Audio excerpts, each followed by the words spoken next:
I'd like to show you a nice little tip how you can control or cue yourself or correct yourself in quadruped exercises. And you can obviously teach that to your students as well. So if you're in quadruped on hands and knees, and you're doing, for instance, a one leg lift or an opposite leg reach, it's really important to keep the hips level, right? And many of us, as we lift a leg, we lift the whole hip up. Or we do the opposite. The hip drops because we might not have enough strength on the outside of the opposite hip. So I'll show this here. If I lift my left leg up, if this outer hip here is weak, it pushes aside, so the other hip drops. Okay, so how I can control whether I'm keeping my hips level or not, because it's really hard to see, right? And yes, I can cue both hip bones straight down, keep them level, but still, it's hard, right, to judge if that's actually happening. So here's the thing. You step the leg back, you do whatever you decide to do with it, maybe lift it up, and then as you bring the knee back down, it needs to fit into the spot where it started from. So sometimes when you're kneeling for a while, you might actually see a little bit of an indent on the mat or maybe on the padding of the equipment, right? This one didn't do it for me, but yours might.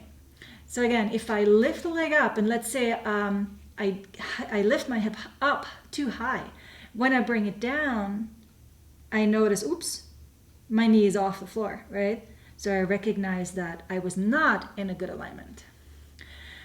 Or the opposite, if I lift up and then my hip drops, if I bring it down, it doesn't fit. That's where it lands. And then in order to bring it back where it should be, I actually have to lift the hip up. It really helps to tell the student or tell yourself to be completely still in the transition, right? What happens is that we set ourselves up, and then we sort of think, oh, the transition doesn't matter. I'm like wobbling around until the leg's up, and then I make little adjustments, and then I lift the leg up, and this is where the work is, and then I'm done, and I just relax it back down, right? But if you tell yourself to not move at all, so you have your starting position, you keep your body perfectly still while you reach the leg back, even in that anticipation or the beginning, the thought of extending my leg back, I feel all kinds of things work, right? I feel like I need to unweight this leg, so I'm bringing more weight on my right arm, the same arm, because that something on this side of the body has to take over. So I'm unweighing this right leg, I slide it back, and then if I pay real attention, I feel whether I'm collapsing here, right? I can feel all those little changes that I might have to make. And then as I'm bringing it in, I want to just collapse. It's a lot of work, right? So I'm keeping all of this still as I'm pulling the leg back in. This was a lot of work.